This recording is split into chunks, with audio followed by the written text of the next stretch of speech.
point out Democratic Senator Chris Coons of Delaware. First of all, I'm sure the senator can echo what I've just said about Republicans traditionally pre-Trump doing very well with absentee voting, but he's also a member of the Foreign Relations Committee and Judiciary Committees. I guess, Senator, if you will, tell us your takeaways from yesterday's January 6th hearing. Joe, these January 6th hearings are remarkable. They are riveting. They are delivering new evidence. I'll tell you, frankly, as someone who sat through the whole second impeachment trial of President Trump around the January 6th riot and his role in it, I didn't think there was a huge amount of new evidence that I would see by watching these hearings. There is. It's compelling. And I think Chairman Benny Thompson and Ranking Member Liz Cheney are doing an excellent job.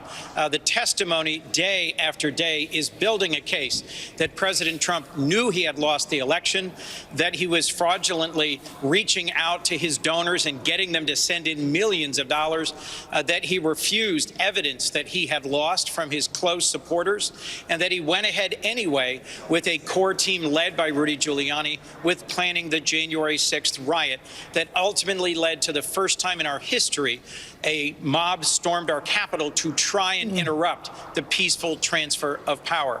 Simply striking. And I hope folks are watching these hearings.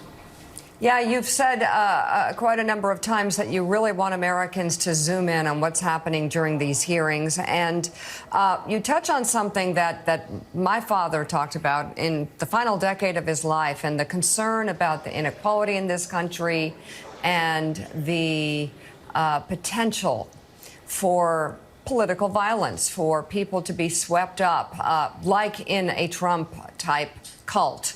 And here we are today, looking at January 6th, and we have Republicans serving right now in the Senate and in Congress who want to pretend it didn't happen, who want to sweep it under the rug, who don't want to look at it. So could you explain why shining a light on what happened on January 6th is important in stemming political violence, or could it do rather the opposite?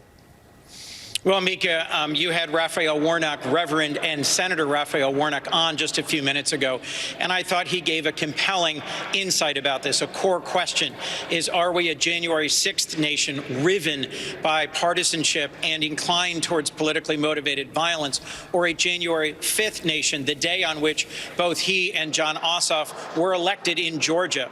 Significant change, progress, certainly from my perspective, in that Georgia elected its first ever black senator and Jewish senator, and added to, of course, the change in the Senate by giving us the majority. I'll mention that Senator John Cornyn and I yesterday reintroduced a bill called the Civics Secures Democracy Act. It's a bipartisan bill with several supporters here in the Senate. It would authorize spending $1 billion a year on civics education in our country.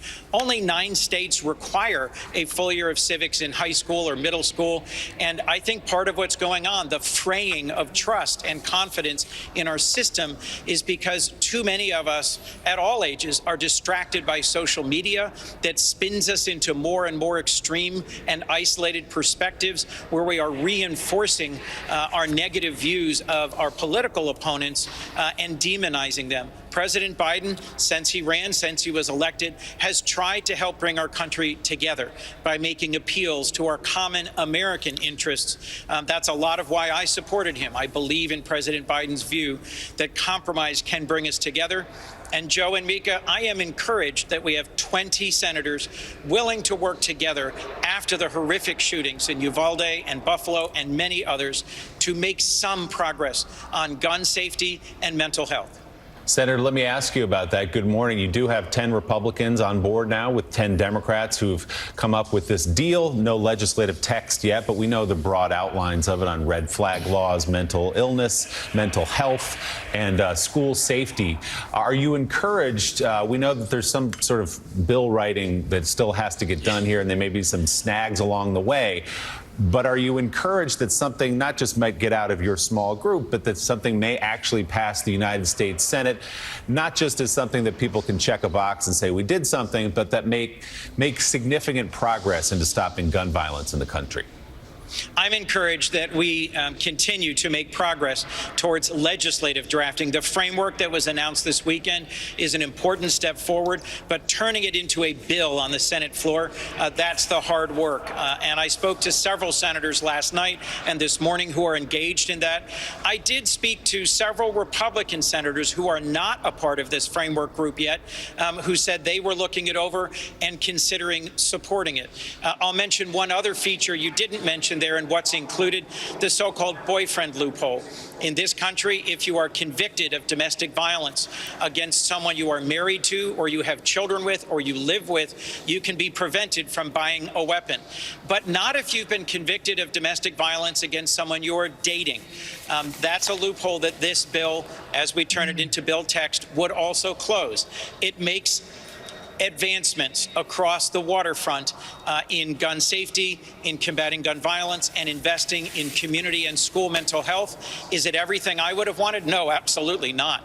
But politics is the art of the possible, and this is a moment for us to embrace the possible, to show the American people that elections matter and that we can still do things here in the Congress, in our democracy, that make a difference. Senator, let's talk about the turbulence in the U.S. economy. The Wall Street Journal Business and Finance headline, bond yields reach 11-year high out of fear of inflation. A Wall Street Journal front page, markets dive, Feds eye bigger rate. And then the New York Times, growing economic worries push the market into bear territory. Gerard Baker said that the wishful thinking of Joe Biden, of the Fed, of Democrats in Congress has come at a very steep price for thinking that inflation was transitory. What's your reaction to that? Did the Democrats take too long to respond to the growing inflation fears? President Biden has said that tackling inflation is his top economic priority. And I'll remind you, Joe, we have a plan. The Republicans have no plan. I remain hopeful that we will yet pass a bill that will reduce prescription drug prices, reduce the costs of health care for the average American. That's something Senator Warnock was also talking about, bipartisan bill that we have in front of us that would reduce the cost of insulin. Your average American needs to see prices come down.